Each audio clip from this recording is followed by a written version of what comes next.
शुभ समाचारों की शुरुआत करेंगे। जिस सुहानी सुबह का दिल्ली वालों को महीनों से इंतजार था वो आज आ ही गई। आज सुबह की शुरुआत राजधानी दिल्ली में हल्की बारिश के साथ हुई। सुबह के वक्त बारिश ने दिल्ली वालों को न केवल गर्मी से राहत दी बल्कि चाय पकौड़ों के खाने का वो मौका भी दे दिया जिसका इंतजार मानसून इस महीने में किया जा रहा था।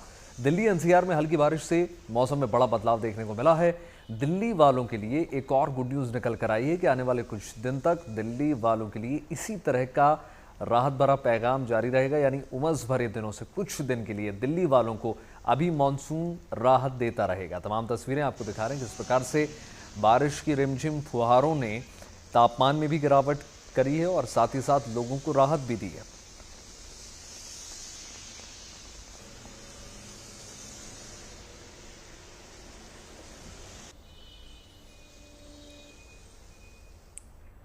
राजधानी दिल्ली समेत पूरे उत्तर भारत में मौसम का मिजाज बदल गया है। पिछले कुछ दिनों से लोगों को गर्मी से राहत मिली है, तो वहीं पूर्व से पश्चिम तक बारिश से बाढ़ के हालात बने हुए हैं। गुजरात से लेकर महाराष्ट्र तक बारिश ने बाढ़ की स्थिति बनाई हुई है। सूरत, अहमदाबाद, नर्मदा, नवसारी समेत गुजरात के कई जिले आसमानी आफत झेल रहे हैं। सूरत में भारी बारिश की वजह से सड़कों पर सैलाब आ गया है। जिन सड़कों पर गाड़ियां फर्राटा भरती थी वहां कई फीट तक पानी भर गया है। बिल्कुल। और पूजा देखिए, राहत भरी खबर ये है कि जहां लोग इस आफत भरी बारिश में फंस रहे हैं वहां रेस्क्यू टीम मौके पर पहुंचकर लोगों को सुरक्षित भी बाहर निकाल रही है। नवसारी में झरने में नहा रहे पर्यटक का अचानक पानी का बहाव बढ़ने की वजह से वहां पर फंस गए और इस बीच सभी पर्यटक अपनी जान बचाने के लिए एक दूसरे का हाथ पकड़कर चेन बनाकर बाकायदा अपनी जान बचाते हुए नजर आए और फिर उनको बाहर निकाला गया। हालांकि डांग जिला प्रशासन ने झरने के पास जाने पर रोक लगाई हुई है, उसके बावजूद पर्यटक झरने के नीचे नहाने जा रहे थे। रेस्क्यू की ऐसी ही तस्वीरें मध्य प्रदेश में भी देखने को मिली। यहाँ पर मध्य प्रदेश के श्योपुर में 9 घंटे तक टापू पर एक चरवाहा फंसा गया। इस बीच वहां एसडीआरएफ की टीम पहुंची और रेस्क्यू ऑपरेशन चलाया गया और चरवाहा को बोट से सुरक्षित जगह पर पहुंचाया। वहीं झारखंड के रामगढ़ में नदी का जलस्तर बढ़ने से श्रद्धालु फंस गए। इस बीच वहां पर स्थानीय दुकानदारों ने रस्सी के सहारे रेस्क्यू किया और लोगों की जान वहां से बचाई। तो अलग अलग तस्वीरें आप देख रहे हैं। बारिश यहां पर बाढ़ का रूप लेकर आई है। नवसारी, रामगढ़, श्योपुर की तस्वीरें और लोगों को यहाँ पर रेस्क्यू किया गया जो इस पानी के तेज बहाव में फंस गए। नवसारी में हालांकि सैलानियों को पहले से ही वहाँ पर चौकन्ना किया गया था कि कोई भी ये जो झरना है इसके पास नहीं जाएगा, फिर भी पर्यटक उसके पास पहुंचे। इसके बाद रेस्क्यू किया गया। नवसारी गुजरात से ये तस्वीरें हैं। दूसरी तस्वीर आप देख रहे हैं, रस्सी के सहारे इस व्यक्ति की जान बचाई गई। यहाँ पर कई लोग फंस गए थे, उनको भी रेस्क्यू किया गया।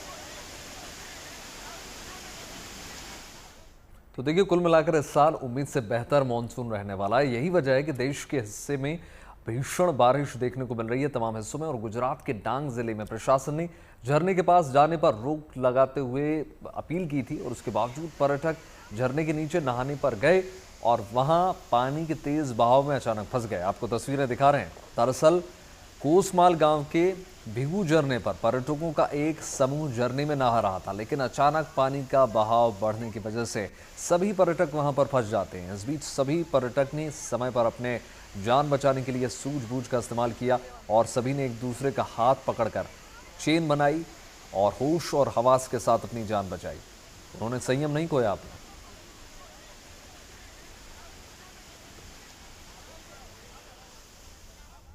तो इस वक्त देश के ज्यादातर हिस्सों में मानसून की बारिश हो रही है। इस बारिश के चलते नदी, नाले और झरने उफान पर हैं। बावजूद इसके लोग जान जोखिम में डालने से बाज नहीं आ रहे। ऐसा ही एक मामला झारखंड के रामगढ़ से भी सामने आया। वहां पर उफान पर बह रही भैरवी और दामोदर नदी में एक बुजुर्ग श्रद्धालु फंस गया, जिसे स्थानीय दुकानदारों ने रेस्क्यू कर बचा लिया।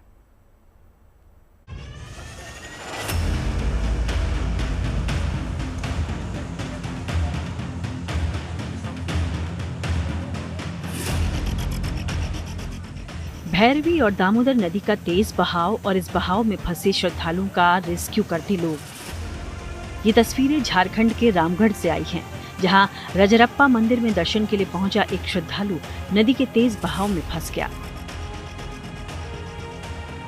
जैसे ही इस बात की जानकारी स्थानीय दुकानदारों को लगी, उन्होंने बिना वक्त गंवाए श्रद्धालु को बचाने का अभियान शुरू किया, जिसके तहत एक शख्स पहले तो कमर में रस्सी बांधकर नदी में उतरा और फिर पत्थर पर बैठे श्रद्धालु के कमर में रस्सी बांधी। इसके बाद दूसरे छोर पर खड़े लोगों ने धीरे धीरे रस्सी खींचनी शुरू की, लेकिन पानी का बहाव इतना जबरदस्त था कि बचाने गए शख्स और श्रद्धालु का संतुलन रास्ते में ही बिगड़ गया। हालांकि रस्सी से बंधे होने के कारण वो पानी में बहने से बच गए। श्रद्धालु को बचाने के इस अभियान में दिक्कतें भी आईं, लेकिन लोगों के सहयोग से कुछ ही देर में नदी के तेज बहाव में फंसे श्रद्धालु को सकुशल बचा लिया गया। बताया गया कि नदी के बढ़ते जलस्तर को देखते हुए मंदिर समिति की ओर से लगातार श्रद्धालुओं को नदी से दूर रहने की हिदायत दी जा रही है। बावजूद इसके कुछ श्रद्धालु नदी में नहाने के लिए जा रहे हैं।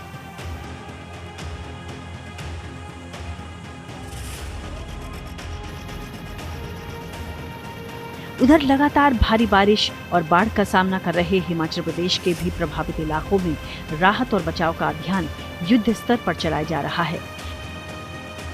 इस काम में एयरफोर्स की भी मदद ली जा रही है, जिसमें MI-17 हेलीकॉप्टर के जरिए प्रभावित इलाकों में राहत सामग्री पहुंचाई जा रही है।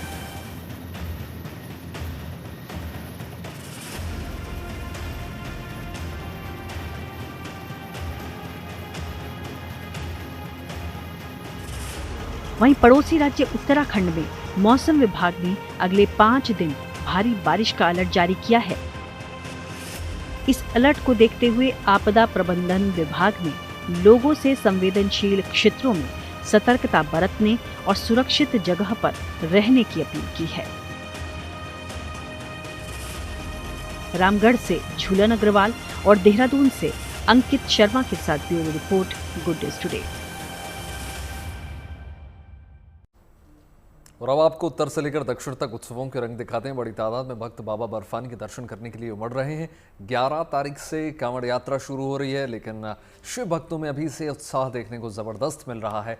हरिद्वार के घाटों पर विशेष इंतजाम किए गए हैं। शिव भक्तों की सुरक्षा के लिए हाईटेक व्यवस्था की गई है। साथ ही साथ सुविधाओं का भी खास ख्याल रखा जा रहा है। ओडिशा के पुरी और मयूरभंज में जगन्नाथ रथ यात्रा की रौनक अद्भुत देखने को मिल रही है। वहीं आषाढ़ी एकादशी के शुभ अवसर पर साईं के दरबार में भी भक्तों की भारी भीड़ देखने को मिल रही है। कान्हा की नगरी में मुड़िया मेले की रौनक अद्भुत है। दूर दूर से भक्त आस्था के इस मेले में उत्सव में शुमार हो रहे हैं। तमिलनाडु के थुथुकुडी में मुरुगन स्वामी के दर्शन करने के लिए तमाम भक्त पहुंच रहे हैं।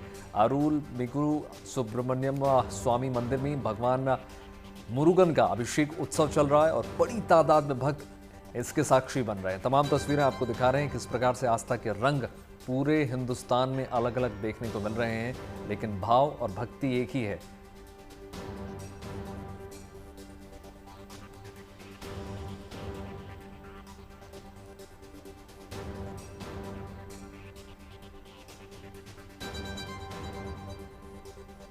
देखिए, बाबा बर्फानी से लेकर शिरडी बाबा साईं बाबा तक के तस्वीरें आपको दिखा रहे हैं। उत्तर से लेकर दक्षिण तक के उत्सव के रंग आपको दिखा रहे हैं तमाम।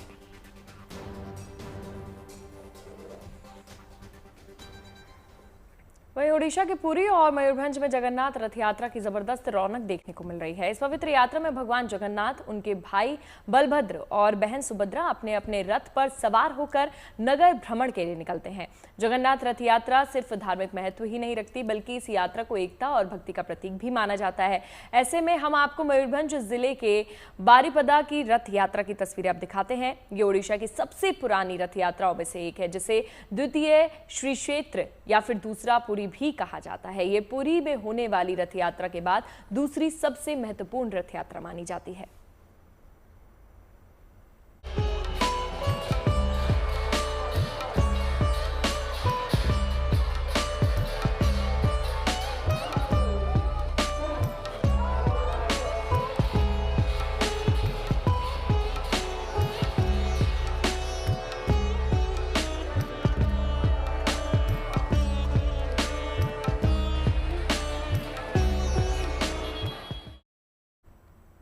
देखिए, देश के कई राज्यों के साथ ही उत्तराखंड में भी मानसून जोरों पर है, लेकिन इस बीच चारधाम यात्रा के लिए आस्था कम नहीं हो रही। कुछ आंकड़ों पर अगर हम नजर डालें तो जिनको देखते हुए फिलहाल तो यही लग रहा है, भले ही मानसून के चलते चारधाम यात्रा की रफ्तार पर थोड़ा बहुत असर देखने को मिला हो, लेकिन खबरों के अनुसार श्रद्धालुओं की संख्या में कमी आई है, जिस पर से ऋषिकेश हर्बर्टपुर और नया गांव समेत कई रजिस्ट्रेशन काउंटर को बंद कर दिया गया, लेकिन दर्शन को लेकर आंकड़े रविवार तक मिले। उसे देखकर तो यही लगता है कि मॉनसून पर आस्था भारी नजर आ रही है।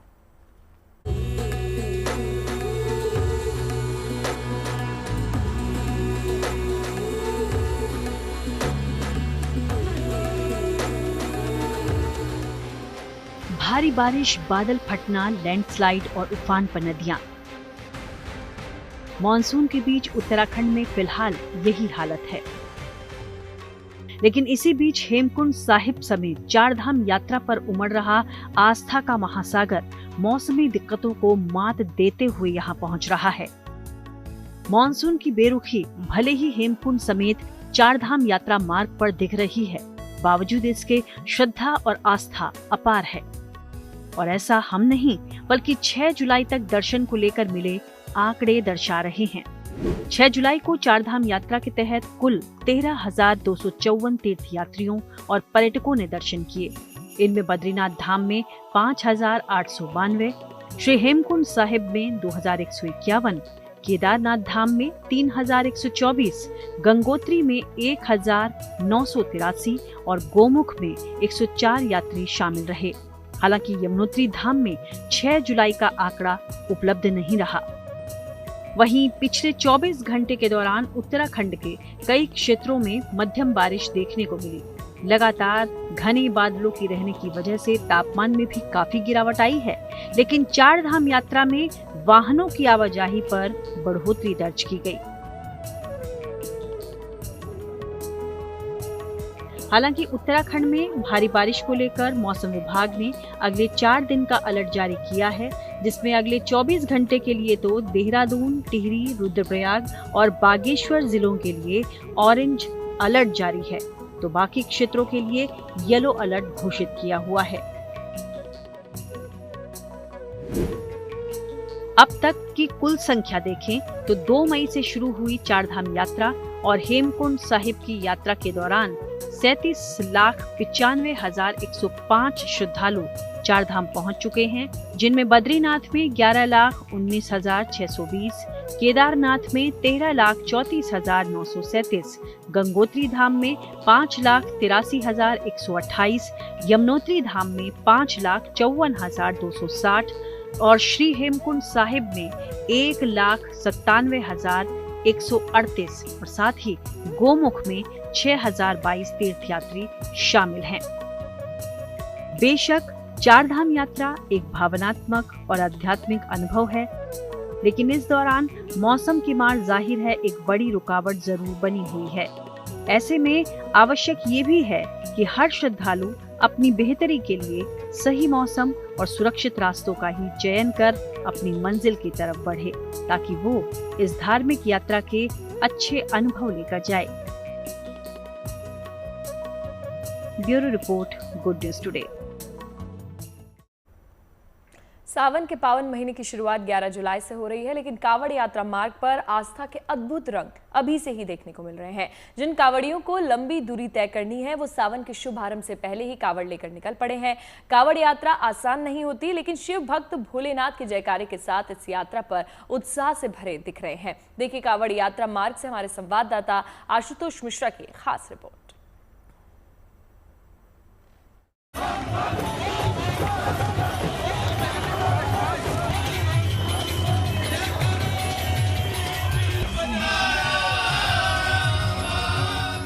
मन में आस्था की शक्ति और भगवान भोलेनाथ में अटूट विश्वास के साथ निकल पड़े हैं कांवड़िए। सावन का महीना 11 जुलाई से शुरू हो रहा है, लेकिन कुछ कांवड़ियों की टोली सावन के शुरू होने से पहले ही अपनी यात्रा पर निकल पड़ी है। हरिद्वार में मां गंगा का आशीर्वाद लेकर इन कांवड़ियों ने गंगा जल से भरा कावड़ उठाया। अब सावन के पवित्र महीने में भगवान शिव के जलाभिषेक के लिए कठिन पदयात्रा पर निरंतर आगे बढ़ते जा रहे हैं। इस कावड़ यात्रा मार्ग पर इन दिनों शिव भक्ति के अनोखे रंग दिख रहे हैं। हरिद्वार से कावड़ लेकर निकले ये 4 दोस्त करीब 80 लीटर गंगा जल लेकर रोजाना 15 किलोमीटर चल रहे हैं। चारों अग्निवीर बनने का सपना सजोए हुए हैं, लेकिन फौज में भर्ती से पहले भगवान भोलेनाथ की आराधना में जुटे हुए हैं। करण देव, आर्यन, रोहन ये फौज में जाना चाहते हैं, अग्निवीर बनना चाहते हैं, लेकिन अग्निवीर बनने से पहले एक तरफ जहां इनकी ट्रेनिंग चल रही होगी, पढ़ाई लिखाई कर रहे हैं, उससे पहले कांवड़ लेके तो पहली बार है, इसके पहले भी गए हैं? पहली बार है जी। पहली बार जा रहे हैं? हाँ जी। क्या करना चाहते हैं भविष्य में? आर्मी सपना है। आर्मी में जाना है। देश की सेवा। देश की सेवा। तो देश के पहले आज भोले की सेवा में आज निकले हैं भोले की सेवा में। पहली बार, पहला है ये? पहला ही है। तो क्या आया मन में कि इस बार कांवड़ लेके निकलना चाहिए? रुक जाते, थोड़ा रास्ता जरा गड़बड़ है, अभी तक बंद नहीं हुआ तो रुक जाते हैं। भोले की यात्रा को जरा 1 मिनट विराम दीजिए। तो ये बताइए देव, कैसे मन में ख्याल आया कि कांवड़ लेके निकलना है? ख्याल तो कुछ नहीं, बस हमने प्लान बनाया था कि आपकी भोले का जल लाना है, तो चारों में विचार हुआ कि नहीं कि बाबा से प्रार्थना करना है कि फौज में हो जैसे। ना, ये लालचपन कोई नहीं था, बस अपनी इच्छा थी कि आप जल लेके आना है इतना। ये तो श्रद्धा ही होती है। हाँ जी, तो बस हम जाके प्लान बनाया था और एकदम से आ गए। और अभी तो यात्रा शुरू होने में समय है, 11 तारीख को है। जाना भी तो दिल्ली है। तो कब पहुंच जाएंगे? 15-17 दिन में पहुंच जाएंगे आराम। 15 दिन? हाँ। एक दिन में कितना चल रहे हैं? 15 किलोमीटर। 15 किलोमीटर। 15 किलोमीटर चल ले रहे हैं। इतना, कितना वजन है इसका? 80 लीटर चला है। 80 लीटर है तो 60-65 किलो होगा। 80 लीटर के हिसाब से 80 किलो ही वजन होता है। और ये अच्छा बड़ा घड़ा है। बैट मिला के इसका वजन 4 किलो, स्टैंड मिला के और प्लस हो जाता है उसमें। यात्रा के दौरान अपना जोश बरकरार रखने के लिए कुछ भोले भक्त संगीत का सहारा ले रहे हैं। कुछ कांवड़ियों के साथ गाड़ियां भी चल रही हैं। यात्रा के दौरान जब भक्तों की टोली थक जाती है तो इन कारों में बजने वाला म्यूजिक इन कांवड़ियों का जोश बढ़ाता है। कांवड़ यात्रा मार्ग पर एक कांवड़िया ऐसा भी दिखा जो भगवान भोलेनाथ को कांधे पर सवार करके अपनी यात्रा पूरी कर रहा है। कांवड़ यात्रा निकल रही है, भोले के भक्त जल रहे के निकल रहे हैं, यहाँ तो भोले बाबा भी साक्षात निकल रहे हैं। कहाँ ले जा रहे हैं भोले बाबा को? पलवल ले जा रहे हैं। पलवल। भोले बाबा खुद आए हैं जल लेने इस बार? हाँ। चश्मा वश्मा लगा के एकदम है, स्वैग दिखाई दे रहा है पूरा। स्वैग क्या? आपने भोले बाबा को चश्मा पहना दिया एकदम है, चश्मा, वो पगड़ी, गमछा सब लगा दिया है। तो कहाँ कितने दिन हो गया चले हरिद्वार से? हमें 2 दिन हो गए। 2 दिन हो गए चलते हुए। तो भाई ये बाबा का वजन कितना है? तो काफी भारी है। कम से कम होगा इसका 12 किलो।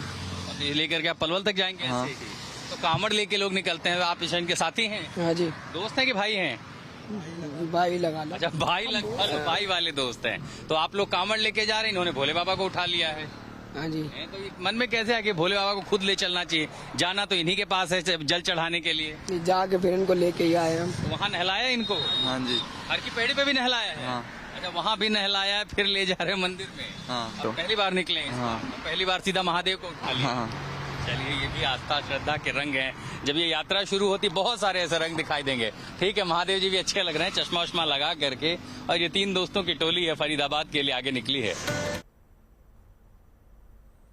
और इसी के साथ बात करेंगे साईं बाबा की। महाराष्ट्र में साईं बाबा के मंदिर में यूं तो हर आयोजन बहुत शानदार ढंग से मनाया जाता है, मगर कुछ पर्व ऐसे होते हैं जब वहां की रौनक देखते ही बनती है। इन्हीं में से एक है आषाढ़ी एकादशी। आषाढ़ी एकादशी पर शिरडी के साईं मंदिर में भक्तों के लिए 11,000 किलो साबूदाने की खिचड़ी का प्रसाद बना और करीब 50,000 की संख्या में मौजूद रहे भक्तों ने ये प्रसाद ग्रहण किया।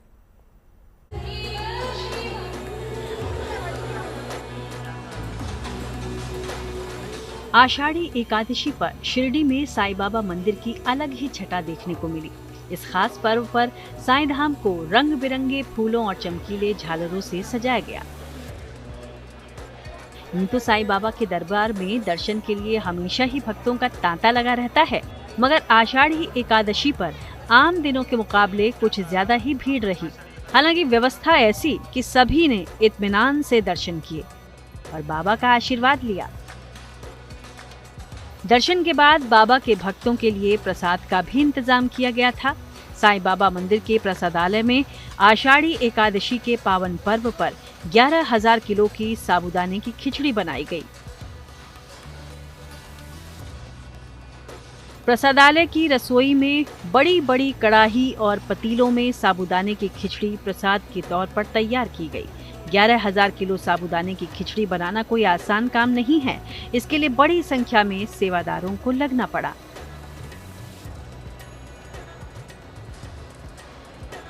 खिचड़ी तैयार होने के बाद उसे बड़े बड़े पतीलों से छोटे बर्तनों में रखा गया। फिर खिचड़ी प्रसाद को ट्रॉली की मदद से प्रसाद के इंतजार में बैठे भक्तों तक पहुंचाया गया। बताया गया कि तकरीबन 50,000 से ज्यादा श्रद्धालुओं ने साबूदाने का खिचड़ी प्रसाद ग्रहण किया।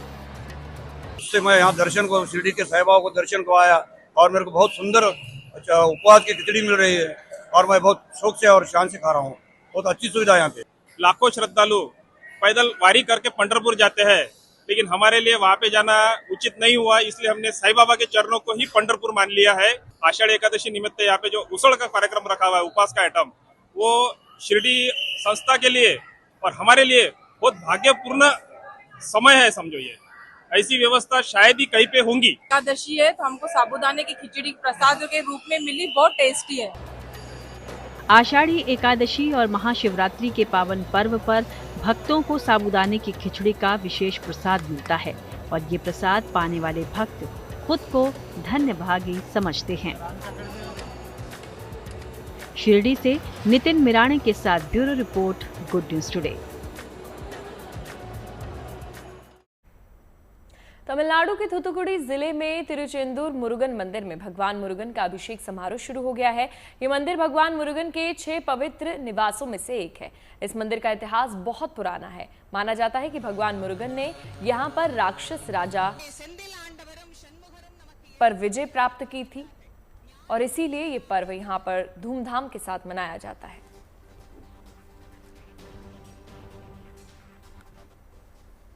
और इसी क्रम में अब आपको कुछ वायरल तस्वीरें दिखाते हैं। किसी भी खेल का खिलाड़ी हो, फिटनेस बहुत मायने रखती है और फिटनेस को बनाए रखने के लिए काफ़ी वर्कआउट भी करना होता है। हार्दिक पांड्या का एक वीडियो सोशल मीडिया पर जमकर वायरल हो रहा है। इस वीडियो में हार्दिक पांड्या वर्कआउट करते हुए नजर आ रहे हैं। बेसिकली वो रनिंग कर रहे हैं, लेकिन इस वर्कआउट में खास है उनका पेट। दरअसल फिटनेस सिर्फ पसीना बहाने का नाम नहीं है, बल्कि ये एक लाइफस्टाइल भी है और हार्दिक इसे समझते हैं। इसलिए वो अपने प्यारे से पैट पार्टनर को भी कभी साथ रखते हैं हमेशा। और सोशल मीडिया पर वायरल हो रहे इस लेटेस्ट वीडियो में हार्दिक पांड्या अपने वर्कआउट सेशन के दौरान अपने डॉगी के साथ नजर आए और दोनों ही ये बॉन्डिंग और एनर्जी फैंस को खूब पसंद आ रही है। तस्वीरें देखिए।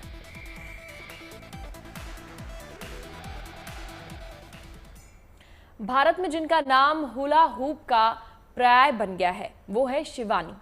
दरअसल बचपन में उनके पिता से उनको प्रेरणा मिली। उन्होंने 5 साल की उम्र में ही हुला हूप कलाकार के रूप में अपनी यात्रा शुरू की, लेकिन ये एक खेल था और इसकी लोकप्रियता इतनी नहीं थी कि इससे गुजारा चल सके। इसलिए शिवानी ने नौकरी भी की, लेकिन आखिर में उनका हुला हूप प्रेम कोरोना के दौरान जागा और उन्होंने इस पौराणिक खेल को एक नई पहचान देने की सोची। जब शिवानी ने हुला हूप उठाया तो लोगों ने कहा इससे क्या होगा, लेकिन उसी हूप को उन्होंने वो रास्ता बनाया जिस पर चलकर उन्होंने न सिर्फ पहचान बनाई बल्कि हजारों लोगों के लिए प्रेरणा भी बनी और उन्हें इसकी शिक्षा भी दी।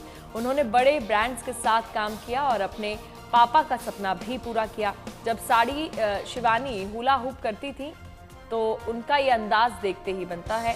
आपको बता दें कि हुला हूप 1950 के दशक में लोकप्रिय हुआ था, लेकिन इसके उपयोग का इतिहास बहुत ही पुराना है। हुला हूप प्लास्टिक, धातु या लकड़ी से बने हो सकते हैं। शिवानी सोशल मीडिया पर भी एक्टिव है। अपने परफॉर्मेंस की वीडियो को अक्सर पोस्ट करती रहती हैं, जिससे लोगों को हुला हूप करने के लिए प्रेरणा भी मिलती है।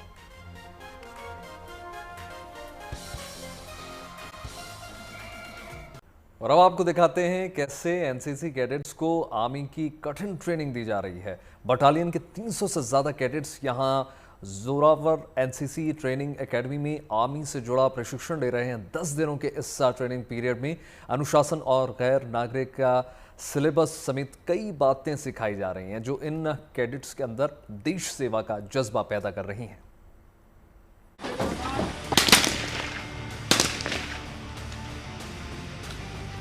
युवाओं की ये टोली एनसीसी यानी नेशनल कैडेट कोर की है। ये कैडेट्स इन दिनों एक कठिन ट्रेनिंग से गुजर रहे हैं। जाहिर है ये कड़ी परीक्षा इनको खुद के अंदर अनुशासन, लीडरशिप, साहस और निस्वार्थ सेवा जैसे गुणों को विकसित करने की एक सार्थक पहल है। दरअसल जम्मू के उधमपुर में 6th Jammu and Kashmir battalion cadets को ये मिलिट्री ट्रेनिंग मिल रही है। 10 दिन के इस कैंप में ये कैडेट्स कॉम्बैट, ड्रोन ऑपरेशन और हाईटेक स्किल्स सीख रहे हैं। तो सर ATC कैंप एक एनुअल ट्रेनिंग कैंप है जहाँ पे कैडेट्स को, बच्चों को दूर दराज स्कूल्स में जो NCC कैडेट्स हैं उनको यहाँ बुलाया जाता है और यहाँ बुला के एक ट्रेनिंग दी जाती है, आर्मी ट्रेनिंग। सर इस ट्रेनिंग में हमारा जो डेली रूटीन जैसे सिविल लाइफ में रूटीन है उसको बिल्कुल चेंज किया जाता है, एक आर्मी रूटीन हमें सिखाया जाता है। सर उस रूटीन में हमें फायरिंग सिखाई जाती है, मैप रीडिंग सिखाई जाती है, हमें कल्चर प्रोग्राम में जो टैलेंटेड बच्चे हैं उनको आगे आने का मौका दिया जाता है। सर जैसे अभी रिसेंटली आपने देखा होगा कि ऑपरेशन सिंदूर हुआ, जहाँ जो वॉर लाइक सिचुएशंस इंडिया में बनी हुई थी, तो उस समय भी ये कैडेट्स जो हैं इनको तैयार किया जाता है ऐसी सिचुएशंस के लिए, ताकि अगर कभी भी हमारे देश के ऊपर, हमारे घर के ऊपर, हमारे परिवार के ऊपर, गाँव के ऊपर ऐसी कोई प्रॉब्लम आए तो कैडेट्स हमेशा तैयार रहें। मिलिट्री ट्रेनिंग में शामिल इन कैडेट्स का कहना है कि जो काम वो अपने आम जीवन के दौरान दूर दूर तक नहीं सोचते थे, वो सारी बातें, वो सारे काम इस मिलिट्री कैंप के दौरान इनको एक यादगार सीख के रूप में दी जा रही हैं। हम कहते हैं कि हम सिविल लाइफ में जी रहे हैं, बट यहाँ पे आके हमें लगता है कि हम आधे फौजी बन चुके हैं। हमारा जितना भी स्टाफ है, the ANOs, the PI staffs, the JCOs and all other staff जो कि हमें मैनेज कर रहे हैं, ये सारे स्टाफ हमें इतनी मदद करते हैं कि शायद जो हम कभी सोचते नहीं हैं कि हम ऐसा कुछ कर भी पाएंगे, वो हर एक चीज़ का मौका हमें दिया जाता है। हम घर पे 6 बजे उठते हैं, 10 बजे उठते हैं, यहाँ पे सुबह 4 बजे उठ के वो डिसिप्लिन हमें सिखाया जाता है। सुबह 4 बजे उठ के तैयार होके 5 बजे PT के लिए तैयार होना है, वहाँ से आके सुबह खाना खा के अपने ड्रिल परेड के लिए तैयार होना। उसके बाद हमारा बीच में टी ब्रेक्स आती हैं जो कि हमें एक पर्टिकुलर वेल टाइम पे बनती है, जो कि हमें काफ़ी ज़्यादा डिसिप्लिन बनाती हैं। उसके बाद बाकी हमारे पास एक्टिविटीज़ होती हैं, हमारे पास कल्चरल एक्टिविटीज़ हमें करवाई जाती हैं। आज जैसे हम यहाँ पे रेंज में आए हैं तो हमें पहली बार फायरिंग का मौका मिला है। मैंने अपनी शायद लाइफ में कभी भी फायरिंग का मौका नहीं मिला, अगर मैं सिविल लाइफ में जब जी रहा हूँ तो शायद कभी मिले भी ना, बट NCC हमें ये सब कुछ दे रही है। इन कैडेट्स में कई तो ऐसे हैं जो दूर दराज के गांवों से ताल्लुक रखते हैं और पहली बार उनको मिल रही ऐसी ट्रेनिंग खूब उत्साहित भी कर रही है। सर हम तो पहले ऐसे इलाके से बिलोंग करें, गुलाबगढ़ इलाके से, छपुंजा गुलाबगढ़ सर बहुत बैकवर्ड एरिया है। अभी तो यहाँ पे सर हमें NCC से मौका मिला सर, फैसिलिटी बहुत अच्छी है सर। जाहिर है ऐसी सैन्य ट्रेनिंग न केवल इन NCC कैडेट्स को रोजमर्रा के कामों से कुछ अलग सीखने का मौका दे रही है, बल्कि उनके अंदर देश सेवा का जज्बा भी पैदा कर रही है। Bureau report, good news today. अब आपको साहस, राष्ट्र सेवा और संगीत की जुगलबंदी की एक झलक दिखाते हैं। जम्मू कश्मीर के पुंछ में एक मेगा इवेंट हुआ जिसमें लोक कलाकारों ने अपनी अदाकारी से सभी का दिल जीत लिया। इसी इवेंट में जाबाजों ने अपना युद्ध कौशल भी दिखाया। सेना की तरफ से पूर्व सैनिकों के सम्मान में ये कार्यक्रम आयोजित किया गया, जिसमें पूर्व सैनिक और उनके परिवार के लोग शामिल हुए।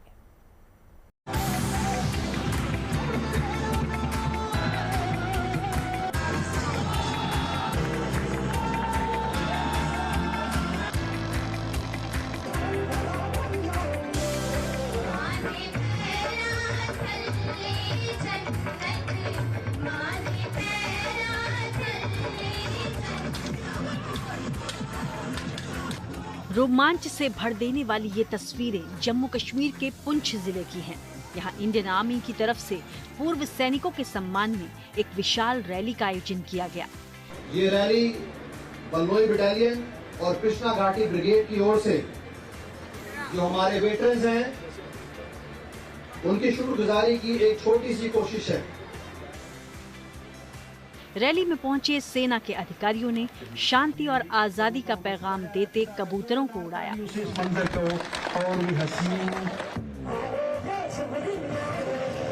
इसके बाद शुरू हुआ सांस्कृतिक कार्यक्रम में शामिल घाटी के युवा डांसर्स ने अपने हुनर से सभी को मंत्रमुग्ध किया।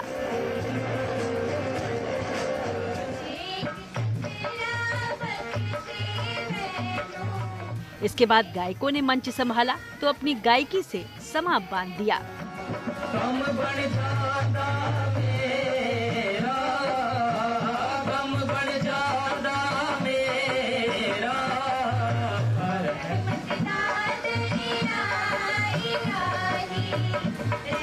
इस मेगा रैली में कई तरह के गेम्स हुए और लोगों ने खूब इनाम भी जीते। किसी ने LED टीवी तो किसी ने चमचमाती साइकिल अपने नाम की।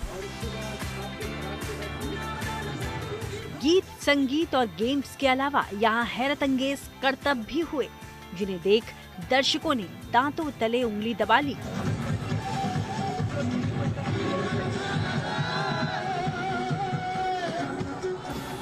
एक तलवारबाज ने तो इस कदर परफॉर्म किया कि देखने वाले दंग रह गए। तलवारबाजी खत्म हुई तो रोमांचक लाठी युद्ध शुरू हुआ। इन जवानों की टोली ने एक एक कर इस तरह के कई करतब दिखाए जिन्हें देख युवा जोश से भर गए। पर जैसे ही एक जवान ने अपने दांतों से सेना की गाड़ी को खींचा तो दर्शक खड़े होकर तालियां बजाने लगे।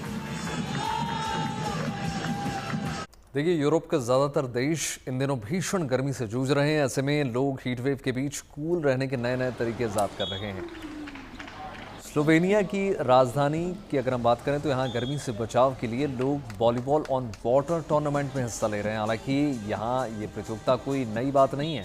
पिछले 5 सालों से मैजिक ऑन द वाटर प्रतियोगिता चल रही है और इस खेल के लिए नदी में कोर्ट बनाया गया है और नेट भी लगाया गया। नदी की धारा के बीच खड़े होकर खिलाड़ी बॉल को अपनी विरोधी टीम की तरफ धकेलते हैं। नदी में वॉलीबॉल खेलना किसी रोमांच से कम नहीं होता, तभी तो वहां से गुजरने वाले लोग भी कुछ देर खड़े होकर इस खेल को एंजॉय जरूर करते हैं। तस्वीरें देखिए। अब आपको दिखाते हैं आसमान में उड़ते हॉट एयर बैलून्स की कुछ खूबसूरत तस्वीरें। दरअसल रूस के पर्म इलाके में एक फेस्टिवल मनाया गया, तो सबसे पहले आपको रात का नज़ारा दिखाते हैं। एक तरफ हवा में तैरते हॉट एयर बैलून्स और दूसरी ओर अंधेरे में टॉर्च की लाइट्स और इनको अपने कैमरे में कैद करती भीड़। वहीं दूसरी तस्वीर इन दिन की है जब पर्म इलाके में इसी फेस्टिवल को मनाने की तैयारियां जोरों पर थी। एयर बैलून पायलट इसके लिए हॉट एयर बैलून्स को तैयार करते नजर आए और शाम तक आते आते लोगों की भीड़ हॉट एयर बैलून्स को उड़ते देखने के लिए बेहद ही उत्साहित दिखी।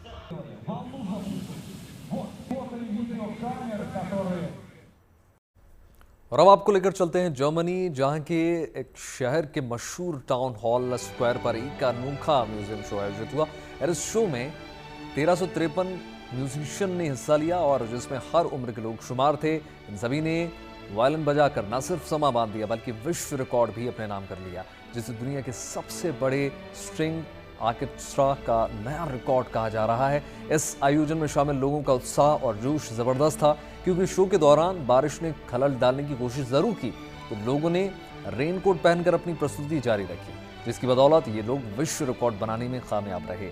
इस पल को वहां मौजूद कई लोगों ने अपने मोबाइल में रिकॉर्ड भी किया। तस्वीरें देखिए।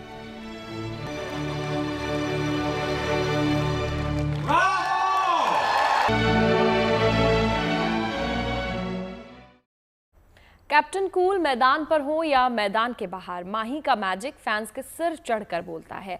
और आज तो वैसे भी धोनी का दिन है। आज कैप्टन कूल महेंद्र सिंह धोनी का 44 साल हो गए हैं, तो पूरा देश उन्हें बधाई दे रहा है। उनका जन्मदिन है तो हम भी कहेंगे हैप्पी बर्थडे कैप्टन कूल।